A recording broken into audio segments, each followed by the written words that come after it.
Muito bem, difícil acreditar que já estamos na 7ª semana da nossa série de pregações na vida de Abraão.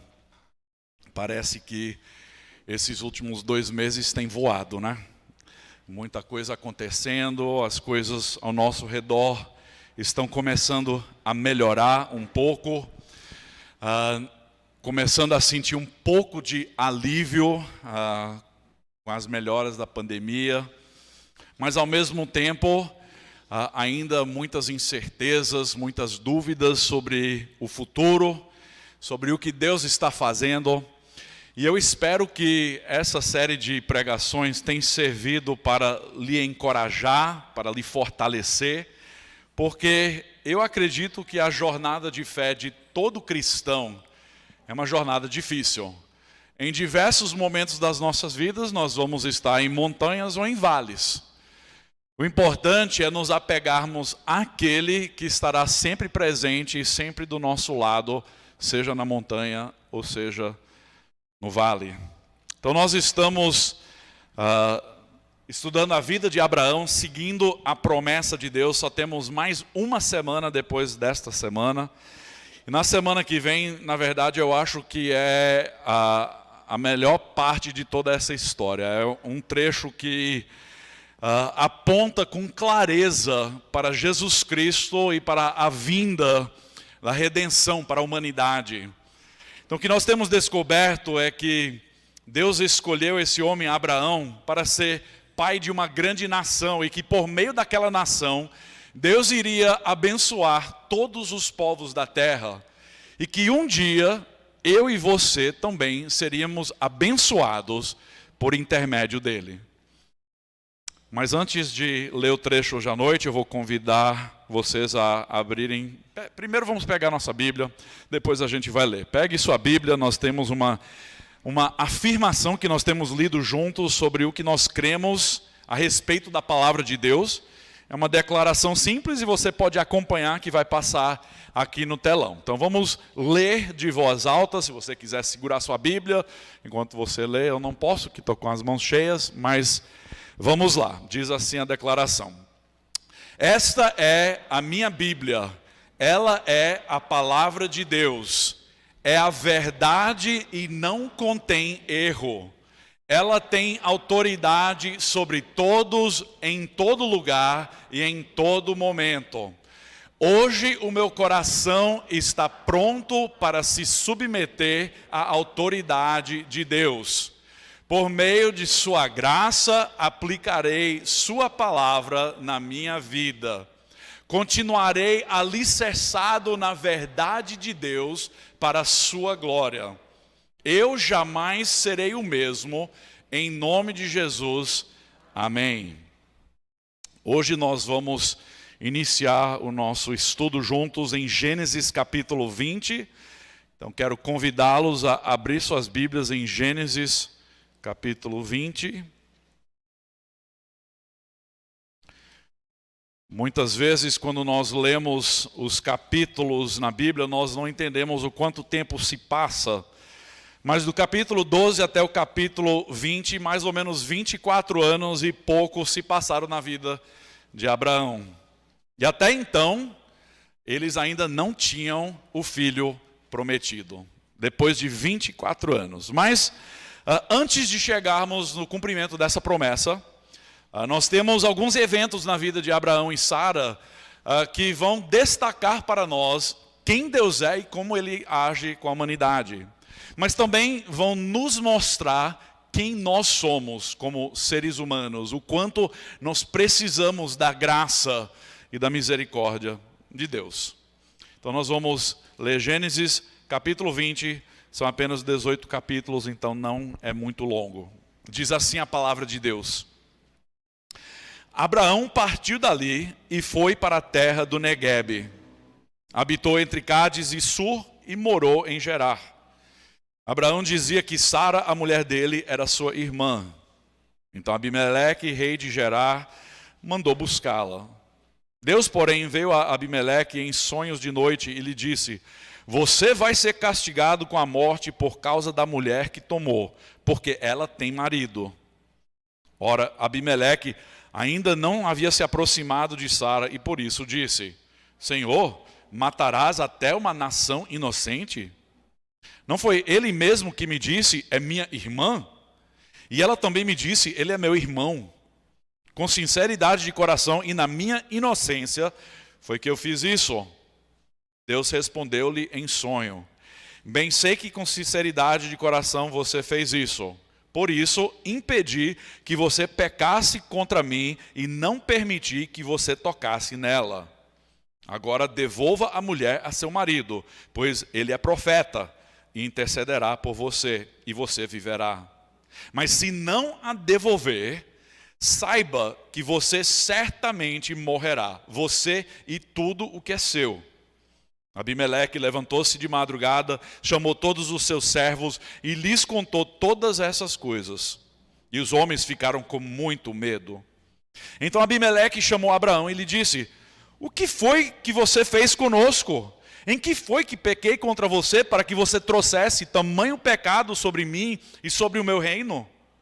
O que você me fez é coisa que não se deve fazer. E Abimeleque perguntou a Abraão: o que é que levou você a fazer uma coisa dessas? Abraão respondeu: é que eu pensei, certamente não há temor de Deus neste lugar e eles me matarão por causa da minha mulher. Por outro lado, ela é de fato minha irmã por parte de pai, embora que não por parte de mãe, e veio a ser minha mulher.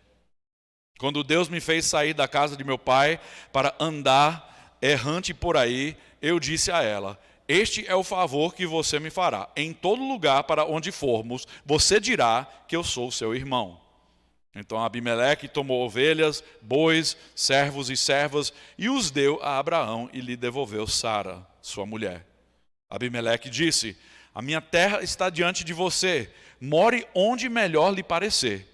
E a Sara ele disse: dei 1000 moedas de prata ao seu irmão, como compensação por tudo o que aconteceu com você, e diante de todos você está justificada. Abraão intercedeu junto a Deus e ele curou Abimeleque, a mulher e as servas dele, de modo que elas pudessem ter filhos. Porque o Senhor havia tornado estéreis todas as mulheres da casa de Abimeleque por causa de Sara, mulher de Abraão.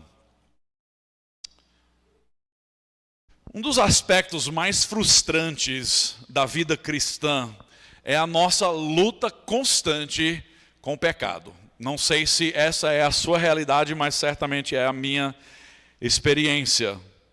Nós temos a tendência de repetir os mesmos pecados, cometer os mesmos erros por quais nós já fomos perdoados no passado.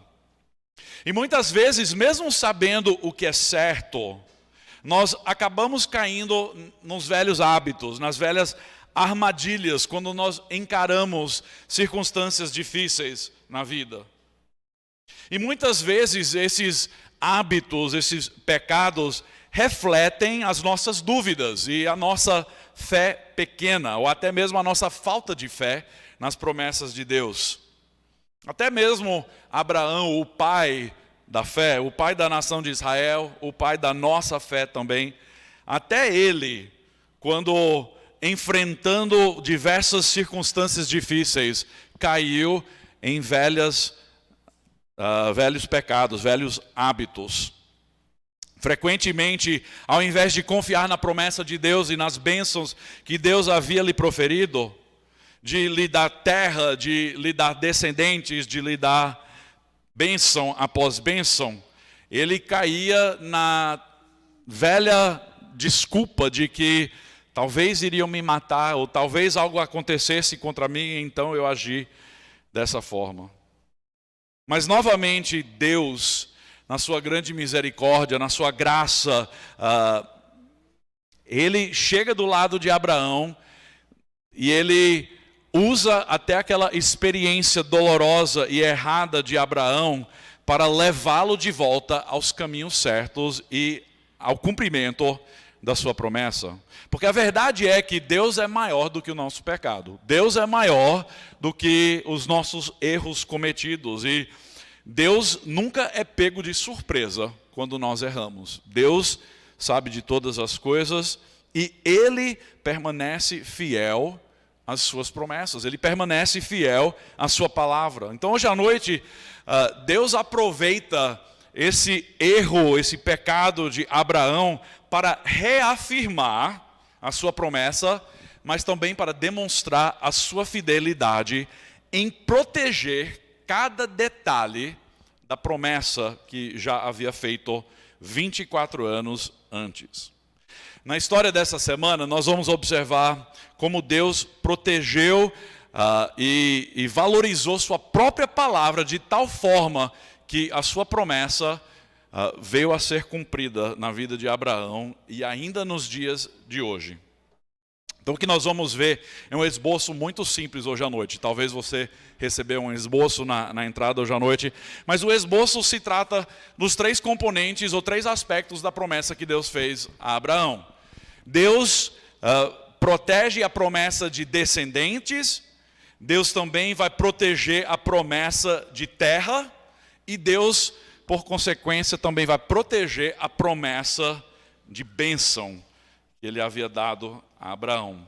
É um esboço simples, mas vocês vão observar com clareza como Deus vai fazer isso ao longo dessa história e desse estudo hoje à noite. Deus protege a promessa de descendentes. Como vocês se lembram lá atrás em Gênesis capítulo 12, Deus prometeu que iria levar Abraão a uma terra desconhecida até então para ele, mas que nós sabemos era a terra de Canaã. Aquilo ali seria a terra prometida que um dia pertenceria aos descendentes de Abraão. E ali Deus faria de Abraão uma grande nação. Só que Deus prometeu dar descendentes, muitos descendentes, tanto que em Gênesis capítulo 15, Deus vai mandar Abraão olhar para as estrelas do céu e dizer que os seus descendentes vão ser tão numerosos quanto as estrelas do céu. Só que até aqui no capítulo 20, o filho da promessa ainda não havia nascido. Mas se vocês se lembram, na semana passada, nós falamos que Deus o visitou e prometeu que dentro de um ano, que Sara engravidaria e que daria à luz a um filho. E este deveria ser chamado de Isaque. Mas nós estamos agora nesse meio termo entre a última promessa e o cumprimento da promessa. Então é durante esse ano onde essa situação vai ocorrer. E lembrando novamente, Abraão está com 99 anos de idade, não é um adolescente, não é um moço, já tem bastante idade. E sua esposa tem quase 90 anos, certo? Não são jovens. Mas ao mesmo tempo, naquela época, só para ajudar a entender um pouquinho, naquela época as pessoas viviam mais do que vivem hoje. Com o passar do tempo e certamente com os efeitos da maldição sobre a terra devido ao pecado, as doenças e as lutas e as dores da vida foram diminuindo o tempo que o ser humano vivia. Nos dias de Adão e seus descendentes, naquelas primeiras gerações, as pessoas viviam até 700, 800, 900 anos. Na altura da história de Abraão já tinha caído. Abraão vai viver mais de 200, eu acho que é 275 anos, se eu não me engano. Semana que vem a gente vai ver isso com certeza. Mas foi bastante tempo, então vamos dizer que ele está 1/3 da vida dele já se passou, certo? Ele ainda tem mais vida pela frente, mas não é mais uma criança, não é mais um moço. E Deus diz que eles vão ter um filho nessa idade, e a gente viu que ambos, Abraão e Sara, riram quando ouviram essa promessa, porque na idade dela, ela sendo estéril até então, Abraão já bem idoso, eles acharam engraçado que Deus faria isso acontecer.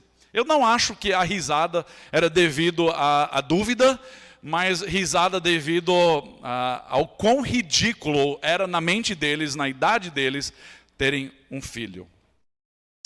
Mas acontece que antes de Deus dar esse descendente, os fatos dessa história colocam em jogo, colocam em risco o cumprimento da promessa por descendentes. Por quê?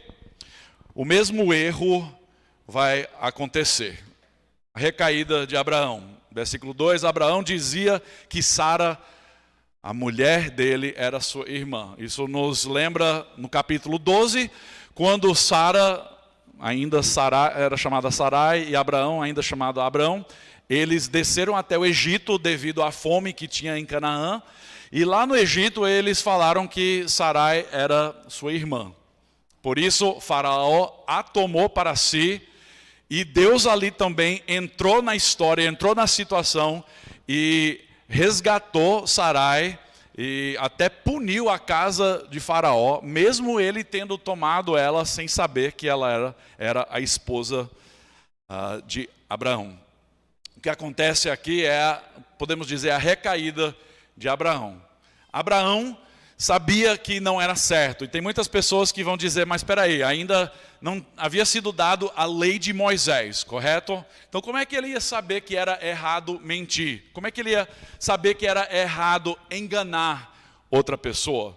Aguardem que eu vou responder essa pergunta daqui a pouquinho, tá certo? Então guardem essa pergunta na sua mente, porque eu creio que aqui é um pecado sim, e Deus ainda assim vai tratar de Abraão com Abraão de forma misericordiosa e graciosa. Então, o capítulo começa com esse mesmo acontecimento que nós vimos antes, continuando a repetir os mesmos erros do passado, dizendo que ela era sua irmã. E pelo que nós lemos nesse contexto, era o costume deles falar isso. Então não era só no Egito e aqui com Abimeleque, mas nos parece que ao viajarem e peregrinarem ali na região de Canaã, eles tinham a tendência de falar essa meia verdade, como se diz, porque Abraão até explica por que ele chamava ela de irmã, mas ela era sua esposa. Então quando nós lemos esses relatos, nós talvez ficamos coçando a cabeça, mas como é que esse homem, o pai da fé, depois de 24 anos andando com Deus, não confiou em Deus o suficiente para dizer, ela é minha esposa, certo? Ele colocou a vida dela em risco e devido a isso colocou em jogo a promessa de Deus por dar descendentes. Por quê? Imagine se Sara agora, sendo dada como esposa para o rei Abimeleque, ali na região de Gerar. Como é que Abraão e Sara agora vão ter um filho se agora ela faz parte da casa de outro? Como é que isso vai acontecer? Como é que Deus vai resolver essa situação? Então nós coçamos a cabeça, pensamos como é que isso vai acontecer. Podemos ficar surpreendidos com isso, mas a verdade é que Abraão se parece muito conosco. Porque eu tenho a mesma tendência de cair nos velhos hábitos, nos velhos pecados. Cada um de nós tem suas fraquezas, né? Sua fraqueza pode ser diferente da minha fraqueza, mas o inimigo vai sempre nos atacar na área da nossa fraqueza, vai querer nos derrubar e com frequência nós caímos nas velhas armadilhas. Eu, quando era jovem, eu pensava que com o passar dos anos que eu iria me tornar cada vez mais paciente, né? Eu imaginei que depois de 30, 40 anos andando com Cristo, que na idade que eu estou hoje eu ia ser uma pessoa perfeitamente paciente. Eu fico surpreendido com a facilidade com que eu perco a paciência, ainda hoje. Eu acho que se você for ser honesto hoje à noite, você também pode se identificar com Abraão. Mesmo com os anos se passando, em que nós deveríamos estar amadurecendo, nós frequentemente voltamos aos velhos hábitos e às velhas tendências. Mas a maravilha do Evangelho e da cruz de Cristo é que basta confessar o nosso pecado, que Deus é fiel e justo para perdoar o nosso pecado e nos purificar de toda injustiça. Você vê que o Evangelho não depende de você andar em perfeição. Gente, isso é maravilhoso. É um negócio que nos alivia, porque existem igrejas por aí que vão pregar que se você pecar, você perde sua salvação e você tem que voltar e começar do zero. Mas na nossa jornada de fé, nós sabemos que a nossa salvação é garantida porque ela depende de Cristo e não de nós. Isso não é uma desculpa para continuarmos andando em pecado, como Paulo vai dizer em Romanos capítulo 5. Não é por causa da graça e do perdão de Deus que nós vamos continuar a andar no pecado. Mas a verdade é que João também vai nos falar em 1 João capítulo 1, que se dissermos que não temos pecado, nós mentimos, e a verdade não está em nós. E é dentro daquele contexto que ele vai dizer, mas se confessarmos os nossos pecados, Ele é fiel e justo para perdoar os nossos pecados e nos purificar de toda injustiça. Nós precisamos voltar constantemente aos pés da cruz, em busca de perdão, para nos alinharmos com a vontade de Deus. A história de Abraão, mais ou menos essa. Andando na jornada da vida, nós nos deparamos com bifurcações, onde nós escolhemos entre o medo e a fé. E nós já vimos isso mais do que uma vez, em que Abraão escolheu o medo. Mas a maravilha da graça de Deus é que mesmo quando isso acontece, nós podemos voltar para o caminho certo e aprendermos com aqueles erros e mudarmos da próxima vez que nós encararmos uma circunstância difícil. A notícia da chegada de Abraão ali na região de Gerá chegou até Abimeleque, o rei de Gerá. Uma coisa que eu mencionei algumas semanas atrás é que as cidades tinham mais ou menos um município ou uma região onde ali que quem governava não era prefeito, eles chamavam de rei na época. Então era mais ou menos como se fosse o prefeito de Gerá, era o chefe, ele não era o principal sobre todas as regiões ali, mas ele era o governador, o governante sobre a sua cidade, sobre a sua região. Então a notícia que Abraão estava ali chegou a Abimeleque, e nessa altura da história, Abraão e sua família toda, eles eram peregrinos nômades, o que era muito normal naquela época. Os peregrinos nômades, eles viajavam, peregrinavam de terra em busca de um lugar para os seus rebanhos. Eles viviam em tendas, eles não permaneciam por anos e anos, às vezes sim, mas às vezes era curto prazo, dependendo da chuva, dependendo das circunstâncias daquele local. Então, essa era a história de Abraão. Quando você lê a vida de Abraão, ele está sempre se mudando de um lugar para outro, cavando poço, edificando um altar para adorar a Deus, mas ele está sempre peregrinando ali na terra de Canaã. E ele chega ali. Mas Abraão também era muito rico. Se vocês se lembram, ele enriqueceu com a herança do pai, mas depois ele também enriqueceu com as coisas que ele recebeu lá no Egito. Ele era um homem rico, possuía grandes rebanhos, tinha até suas próprias tropas de proteção, sua própria segurança. Tinha 318 homens, se você se lembra, que foram com ele guerrear contra os reis da Mesopotâmia, e eles venceram. Então, certamente, notícia de que ele estava ali na região desse rei Abimeleque havia chegado até o rei, certo? Um homem rico, com muitos rebanhos, ele está ali agora na terra do rei Abimeleque, e a notícia chegou até ele. Então, em Gênesis 12, para nos lembrarmos um pouquinho, naquela primeira ocorrência da mentira de Abraão no Egito, quando disse que Sara era a sua irmã, algo interessante se destaca naquele trecho, em Gênesis 12, diz que Abraão tinha medo que iria ser morto porque Sara, sua esposa, era linda, ou era bela, ela era linda de se olhar. A beleza dela era a razão principal por qual ele temia por sua própria vida. Mas agora Sara, com mais ou menos 90 anos de idade, não há nenhuma menção aqui sobre a beleza dela. Não estou dizendo que ela era feia, não é o que eu estou querendo dizer. Mas não é o foco do contexto, nem a razão provável por qual Abimeleque vai tomar para si essa mulher. Uma coisa que nós precisamos entender é o contexto do Antigo Oriente Médio. E ao estudarmos a história daquelas regiões, algo se destaca. Era perfeitamente normal que alianças fossem feitas entre reis e líderes. E uma das maneiras como as alianças eram feitas era que um rei tomava para si como esposa, como mulher, a filha ou a irmã ou uma parente do outro rei. Então é o que acontece aqui, é uma aliança estratégica, uma aliança política, talvez uma aliança econômica. Mas até se você olhar em 1 Reis capítulo 3, nós vamos encontrar que até Salomão se casou por diversas vezes por justamente essa razão. Agora, Salomão já tinha muitos problemas, tinha muitas mulheres, acho que eram 300 esposas e 700 concubinas.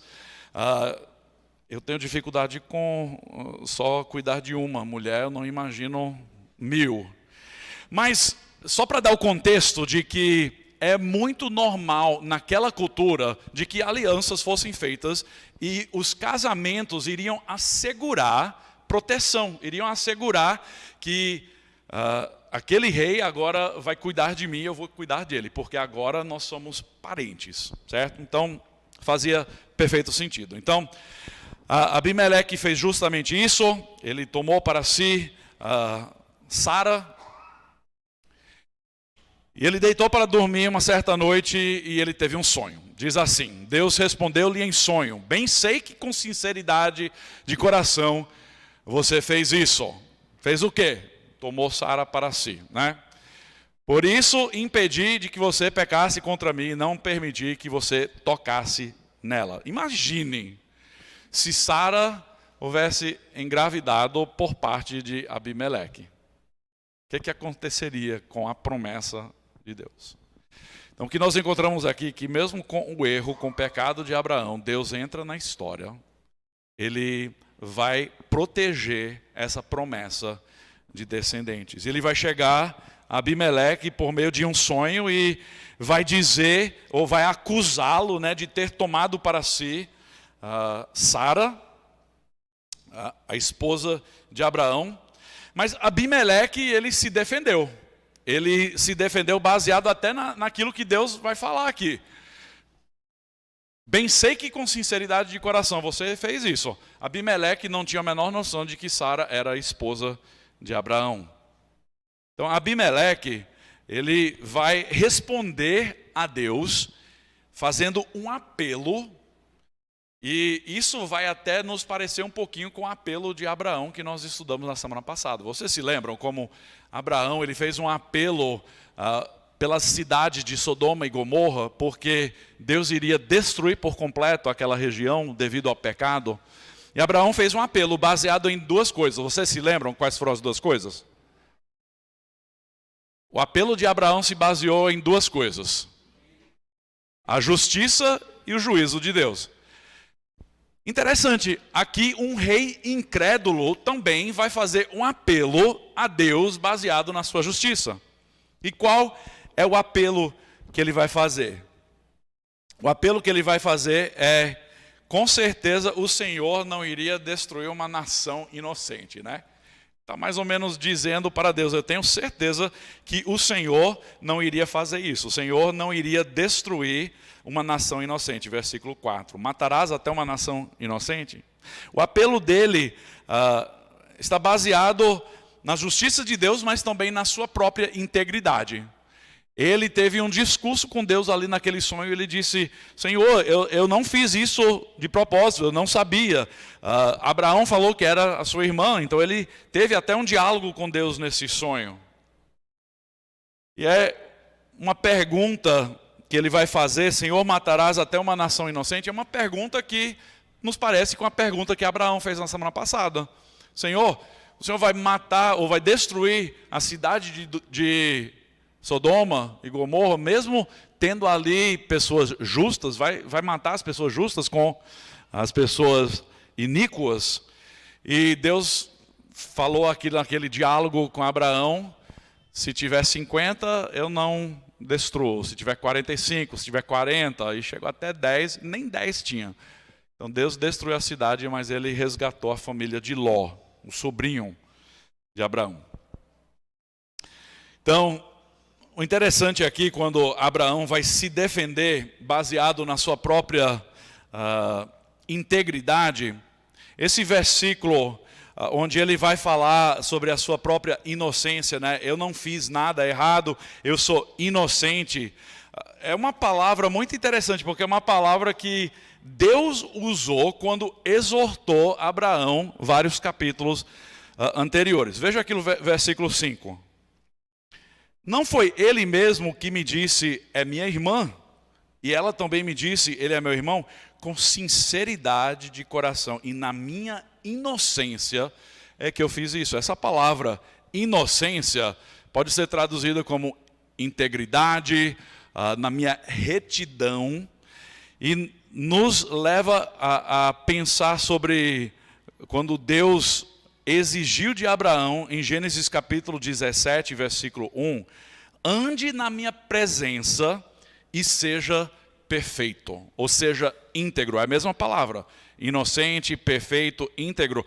A ideia é essa, é de andar em retidão, de andar de acordo com os padrões de Deus, a justiça de Deus. É muito curioso isso, né? Abimeleque, ele admitiu que havia feito, e aqui Deus vai proteger a promessa de bênção. Abimeleque admitiu que havia feito.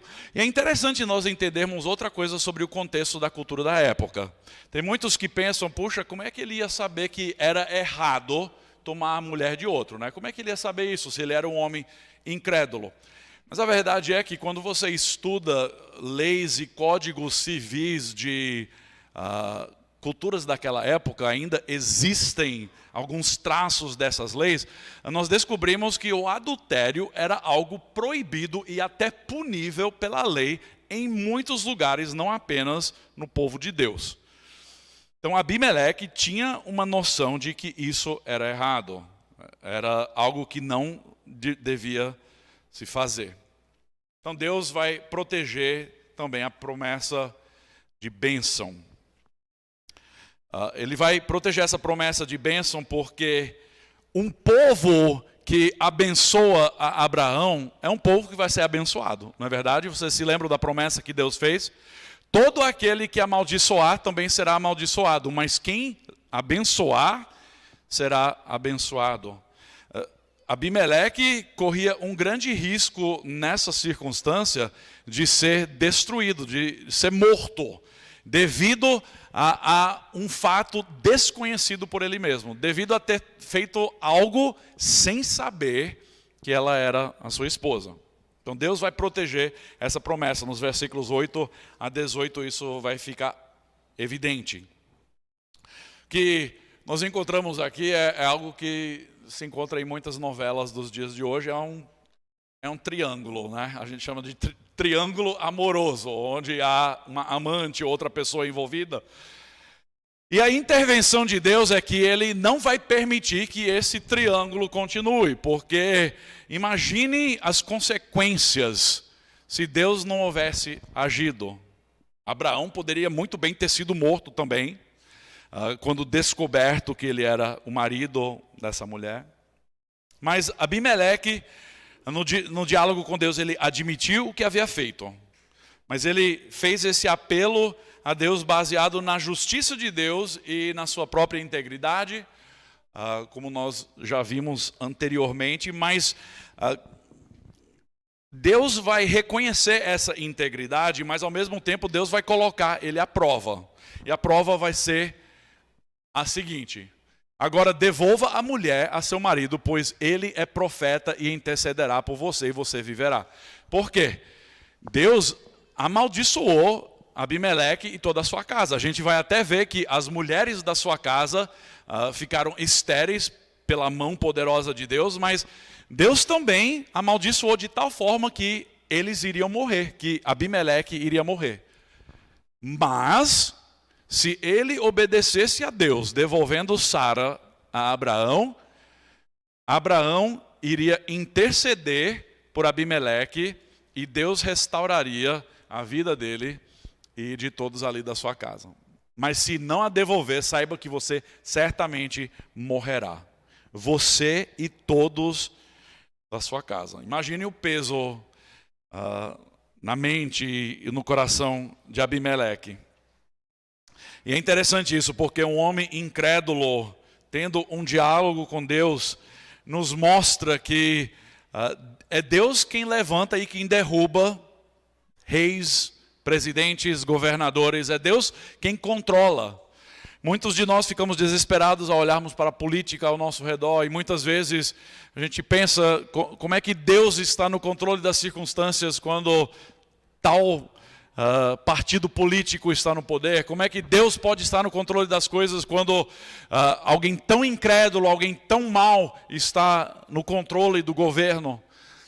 E nós podemos nos lembrar que Deus vai usar até reis incrédulos para cumprir os seus propósitos. Deus vai usar pessoas justas e pessoas iníquas para fazer aquilo que Ele deseja. Prestem atenção aqui ao diálogo de Abimeleque com Deus. Voltando para os versículos 6 a 8. Deus respondeu-lhe em sonho: bem sei que com sinceridade de coração você fez isso, por isso impedi que você tocasse ou pecasse contra mim, não permiti que você tocasse nela. Essa frase aí, que você tocasse nela, literalmente que você não tivesse relações sexuais com ela. Literalmente o que significa. Agora devolva a mulher a seu marido, pois ele é profeta, intercederá por você, você viverá, mas se não a devolver, saiba que você certamente morrerá, você e tudo que é seu. Versículo 8. Abimeleque levantou-se de madrugada, chamou todos os seus servos e lhes contou todas essas coisas, e os homens ficaram com muito medo. Então agora que Abimeleque estava ciente da sua ofensa, a ofensa, mesmo sem saber, na sua ignorância, agora ele está ciente e ele sabe o que ele deve fazer. Ignorar a existência de Deus ou da sua exigência certamente resultaria na morte de Abimeleque. Versículo 8 tem uma frase muito interessante que na minha Bíblia a tradução não fica tão óbvia, talvez você tenha uma tradução diferente, mas diz que os homens ficaram com muito medo. Os oficiais, os servos de Abimeleque ficaram com muito medo. Essa palavra, medo, é um verbo hebraico, ficar com medo. E na verdade é muito mais do que simplesmente ficar com medo. É temer, é honrar, respeitar, demonstrar reverência, admiração. Na verdade, é justamente o que Abraão tinha medo que eles não fariam. Você se lembra, no início da história, diz que Abraão tinha medo que eles não temiam a Deus e o matariam. Eles vão reagir exatamente de forma oposta como Abraão imaginava. Eles vão temer a Deus diante da revelação de Deus nesse sonho. Eles vão demonstrar temor verdadeiro, eles vão demonstrar reverência, admiração pelo Deus verdadeiro. E a ironia com isso é que Abraão mentiu justamente por isso. A situação ocorreu justamente por falta de fé por parte de Abraão. Então é irônico isso. E muitas vezes nas histórias bíblicas nós encontramos circunstâncias irônicas, né? A pessoa agindo de tal forma e Deus vai reverter a história de tal forma que a gente fica surpreso, a gente fica de boca aberta e nós ficamos surpreendidos com a grandeza de Deus agindo nos detalhes e nos afazeres humanos. O que isso nos mostra é que Abraão temia mais aos homens do que a Deus, pelo menos nessa história. Ele temia mais aos homens do que a Deus. E em contrapartida, os homens incrédulos acabaram temendo a Deus. Interessante como isso acontece. Provérbios 29 e 25 diz: quem teme o homem cai em armadilhas, mas quem confia no Senhor está seguro. Pena que Abraão ainda não tinha os provérbios, né, para estudar e para encontrar essa confiança no Senhor. Então Abimeleque e seus homens obedeceram sem hesitação. Não houve argumentação, eles simplesmente agiram. Agora, vocês se lembram lá atrás no capítulo 15 de Gênesis que Deus declarou Abraão justo por causa da sua fé? Vocês se lembram disso? Diz que Abraão creu no Senhor e Deus o declarou justo. Deus o justificou, certo? Então, Deus agora está usando um rei incrédulo para repreendê-lo. Interessante isso, porque até as palavras agora de Abimeleque contra Abraão vão demonstrar que até um homem incrédulo tinha uma moralidade mais forte do que Abraão, que era um homem que andava com o Senhor. Abimeleque vai questionar a Abraão sobre a razão do engano. A gente encontra isso nos versículos 9 e 10. Por diversas vezes ele diz: o que é isso que você fez conosco? Em que pequei contra você? O que você me fez é coisa que não se deve fazer. Interessante isso, né? Ele tinha consciência de que isso era errado. Não só por causa do sonho que Deus lhe revelou, mas ele sabia que era errado tomar a mulher de outro. Ele sabia que era errado enganar uma outra pessoa. Abimeleque demonstrou em seu questionamento que ele entendia que existe uma moralidade universal. Existe. Nós sabemos o que é certo, o que é errado. E na verdade isso comprova o que Paulo escreveu em Romanos capítulo 2, de que a lei de Deus está gravada no coração dos homens. A lei de Deus está gravada em nossos corações. Romanos 2, de 14 a 15. Então ouçam de novo as palavras de Abimeleque. O que é isso que você fez conosco? Em que foi que pequei contra você? Para que você trouxe tamanho pecado contra mim sobre o meu reino? O que você me fez é coisa que não se deve fazer. E a desculpa de Abraão foi fraca e pouco convincente. O erro de Abimeleque não foi intencional, certo? E enquanto Abraão agiu deliberadamente, ele conscientemente enganou e mentiu, teve medo, Abimeleque vai agir de forma sem saber o que está fazendo. Não foi intencional. Abraão agiu motivado pela autopreservação. Isso é uma tendência muito natural para nós seres humanos pecadores. Nós agimos para defender a nós mesmos, nós agimos para proteger a nós mesmos. Seja proteção física, seja proteção emocional, nós agimos regularmente para proteger o nosso próprio interesse. E é isso que Abraão estava fazendo.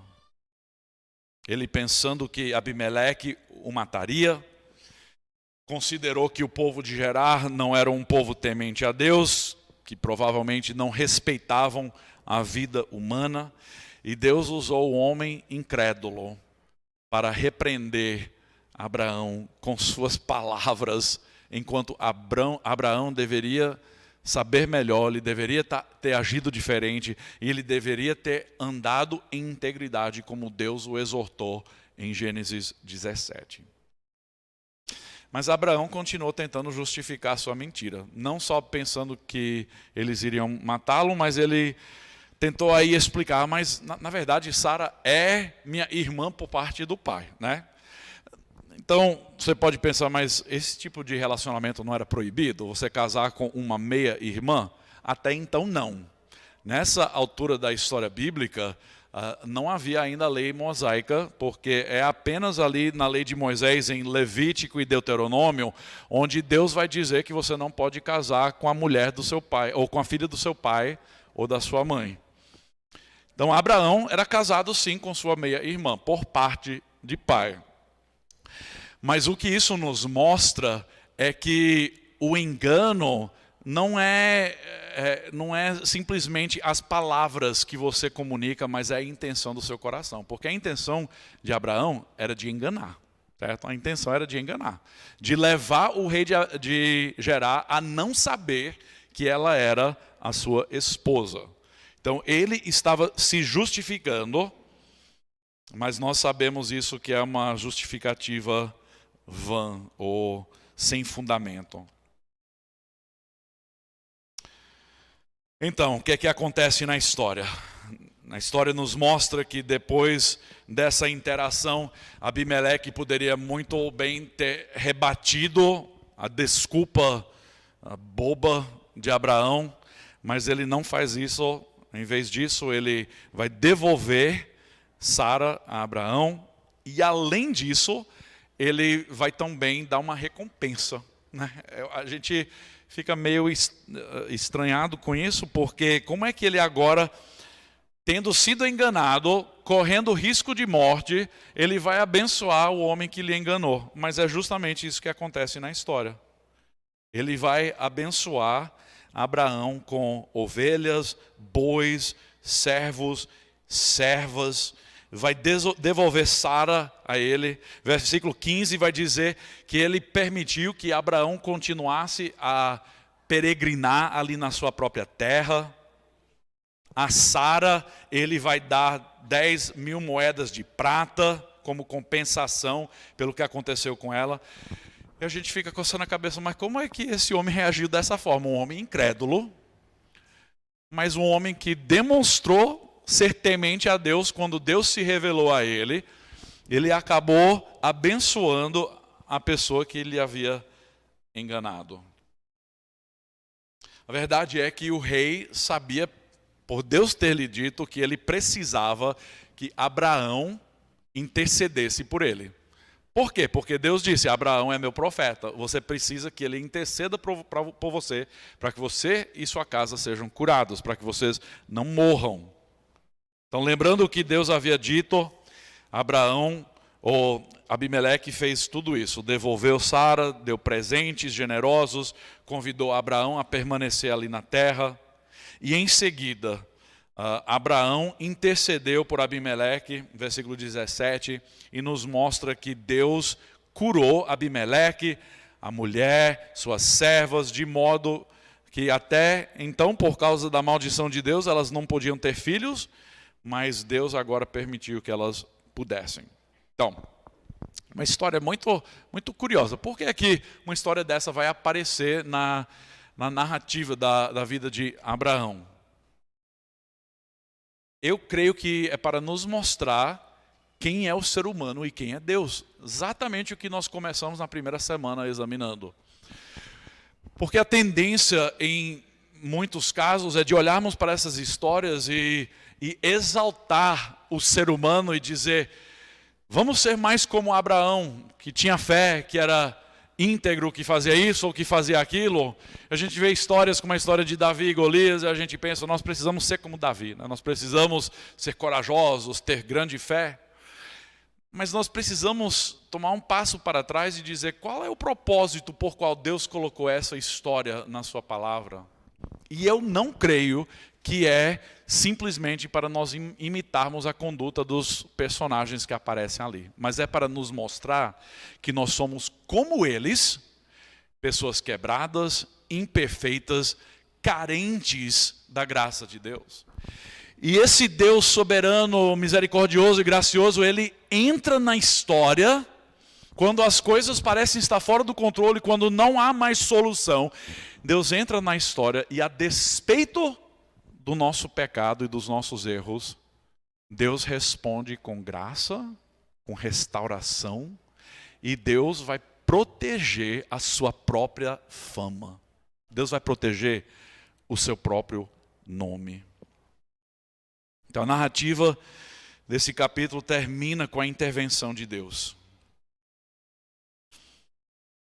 O que era para ser uma ameaça ao cumprimento da promessa, Deus vai usar para mostrar sua soberania, o seu cuidado.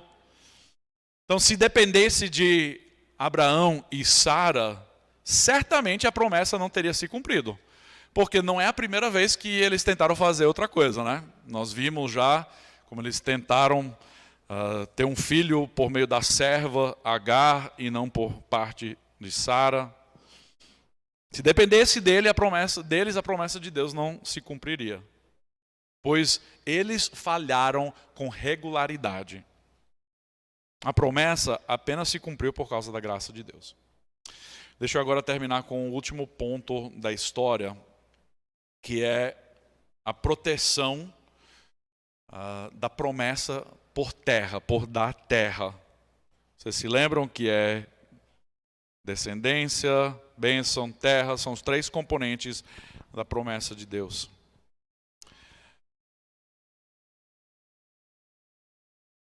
As interações de Abraão com Abimeleque não terminaram por aqui. E a gente não vai ter tempo hoje à noite de ler o restante da história, porque o início do próximo capítulo vai nos mostrar o cumprimento da promessa de um descendente. Mas no final do capítulo, esse homem, Abimeleque, vai aparecer de novo, certo? E é nessa próxima interação com Abraão onde nós encontramos a proteção da promessa de terra. Por quê? Porque as intenções de Abraão com Abimeleque poderiam ter terminado ali. Abraão poderia ter ido embora e abandonado aquela região, mas não. No capítulo 21, os dois se encontram novamente. Eu não vou explicar toda a história, mas vocês podem ler posteriormente. Mas houve uma interação, e o capítulo 20 vai ser o pano de fundo para o que vai acontecer no capítulo 21. Por quê? Porque vai haver uma disputa entre os servos de Abimeleque e os servos de Abraão, devido a um poço de água. Agora, outra coisa muito importante nessas épocas, devido a essa vida de peregrinação de nômades, é que eles dependiam de água, né? Então, era muito normal cavar um poço ali onde você estava para que você tivesse água e tivesse água também para os seus rebanhos e sua família. Então, surgiu uma disputa entre os servos de Abimeleque e os servos de Abraão, baseado num poço que estava num determinado lugar. E Abraão vai de novo ter uma interação com Abimeleque. E o que aconteceu no capítulo 20 vai servir como pano de fundo, por quê? Porque assim como Deus protegeu a sua promessa, assim como Deus protegeu a Abraão, ele também abençoou Abimeleque por intermédio de Abraão, e agora vai haver uma aliança que vai ser estabelecida. Por quê? Porque aquela disputa pelo poço, no versículo 25 e 26 do próximo capítulo, surgiu aparentemente sem que Abimeleque soubesse.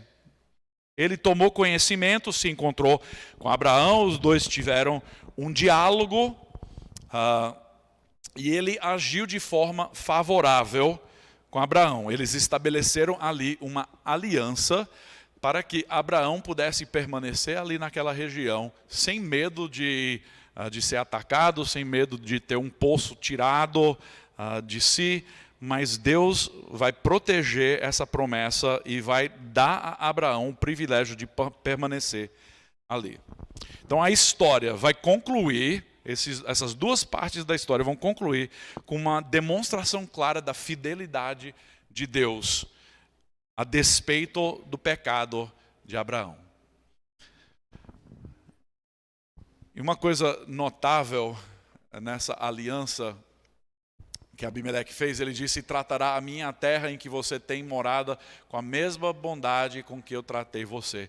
A aliança era mais ou menos assim: me trate com bondade que eu vou tratar você com bondade também. E é justamente essa a promessa de bênção que nós encontramos na promessa dada a Abraão, que Deus iria abençoar todo aquele que o abençoasse e iria amaldiçoar todo o que o amaldiçoasse. Para vocês entenderem que todas essas histórias bíblicas mencionam lugares e nomes para nos ajudar a entender que não são histórias inventadas, certo? Tem muita gente que vê essas histórias e pensa: puxa, é um conto de fadas. Mas em conto de fadas e em histórias fictícias, raramente se usam nomes verídicos e lugares verídicos. Normalmente você vai mudar alguma coisa, né? Quando a gente assiste um filme de ficção, de vez em quando vai aparecer um lugar verdadeiro, mas de forma geral não é a tendência. Eles inventam lugares, inventam nomes. Na história bíblica, esses lugares aparecem com regularidade.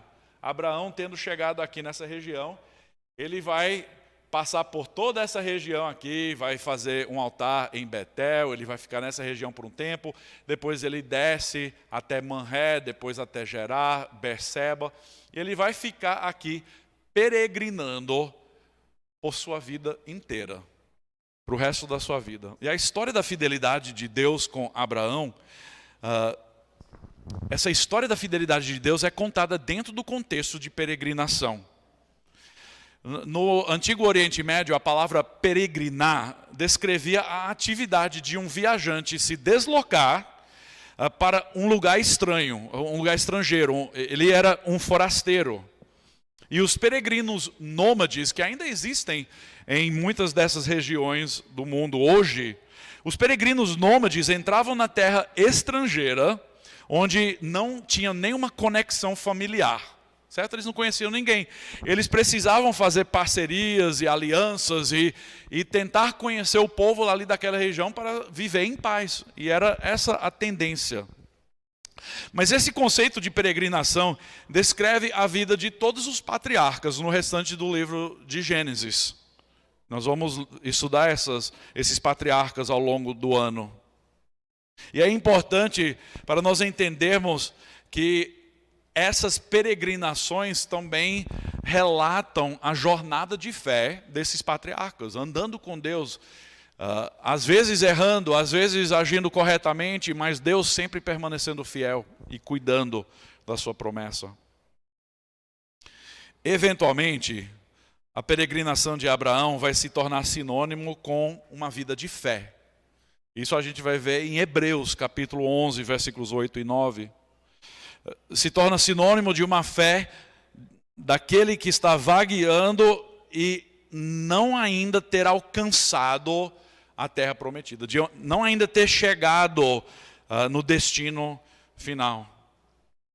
Porque a história de Abraão, antecipando essa promessa pela terra de Canaã, era uma promessa real. Mas ela se torna uma metáfora, uma figura, uma ilustração da nossa jornada de fé. Peregrinando aqui nesse mundo, ainda não tendo alcançado o destino final. Vivendo entre o ponto do nosso chamado e o lugar onde Deus vai nos levar. E é nesse meio termo de peregrinação onde nós vivemos as nossas vidas. Onde nós às vezes acertamos e às vezes não. Onde às vezes temos grande fé e às vezes a nossa fé é pequena. E é em todo esse contexto que Deus continua a agir em nossas vidas, nos fortalecendo, demonstrando sua fidelidade. E a nossa peregrinação antecipa o cumprimento da redenção. Antecipa quando Deus vai fazer novo céu e nova terra, quando haverá nova Jerusalém, quando Deus mesmo descerá e fará sua habitação entre nós. Rony leu hoje à noite no início do culto o Salmo 105. Eu não vou ler o Salmo inteiro, mas eu quero só relembrar alguns aspectos desse Salmo, porque no Salmo 105 nós encontramos a lembrança da fidelidade de Deus para com os patriarcas. E alguns detalhes desse Salmo nos parece que ele está falando justamente sobre situações como essa entre Abraão e Abimeleque. Enquanto não menciona o nome de Abimeleque, a situação nos parece bem familiar. Vejam, Salmo 105, a primeira parte vai falar de dar graças a Deus, de cantar louvores a Deus, de glorificar ao Senhor.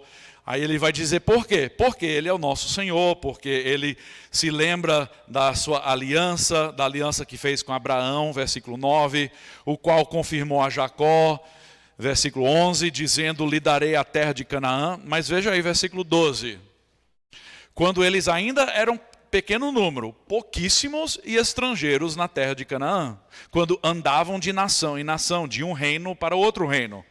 Deus não permitiu que ninguém os oprimisse, e por amor deles repreendeu reis. Justamente o que Deus fez com Faraó no capítulo 12 e aqui com Abimeleque no capítulo 20.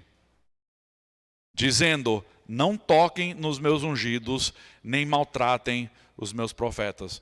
Meus queridos, essa declaração aí não tem nada a ver com pastores de hoje, viu? Tem muitos pastores charlatões aí que usam um trecho como esse para que ninguém possa questionar seus ministérios. Não tocar nos ungidos do Senhor está falando sobre os patriarcas, que Deus protegeu aqueles que escolheu para o cumprimento da promessa e dessa aliança abraâmica. Não toque no meu ungido, é que Deus não permitiu que nem um outro rei, nem uma outra nação maltratasse os seus patriarcas, para que a sua promessa fosse cumprida.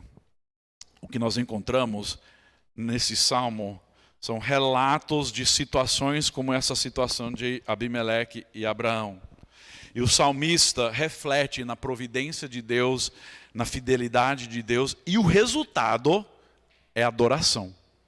Porque o Senhor tem sido fiel, porque o Senhor tem agido, porque o Senhor tem protegido a sua aliança, nós louvamos, nós damos graças, nós buscamos ao Senhor, nós lembramos das suas maravilhas. E meus queridos, é justamente isso que Deus nos chama ainda hoje a fazer.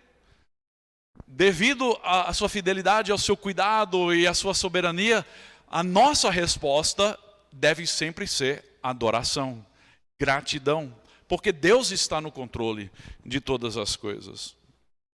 A fidelidade de Deus com Abraão e Sara nessa narrativa é uma característica de como Deus lidava com seu povo.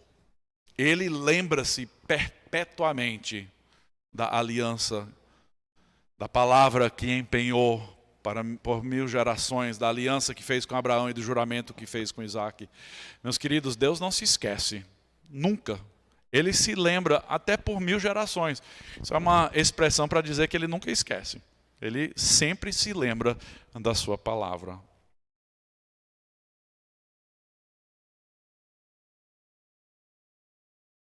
E é justamente isso que Abraão faz no final do capítulo 21, que é a parte do capítulo que nós não lemos, mas eu quero ler a última parte.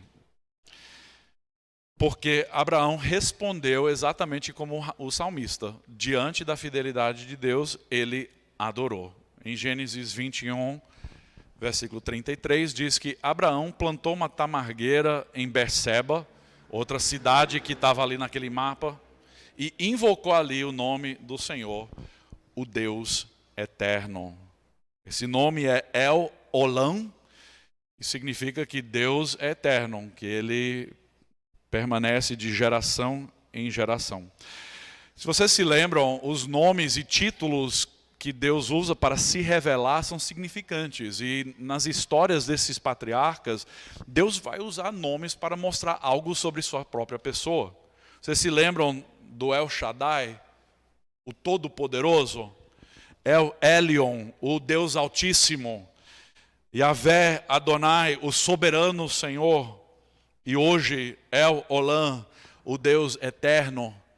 Na história com Agar e antes de Ismael nascer, mas ali na história de Agar, Deus, o Deus que vê, o Deus que ouve. Se essa história parece a sua história, você pode ver que Abraão não é nada diferente de nós. Ele não é alguém que deve ser exaltado ou vangloriado ou adorado, mas é um ser humano como nós. E Deus simplesmente o escolheu para cumprir uma promessa que viria até nós nos dias de hoje por meio de Jesus Cristo, o descendente de Abraão.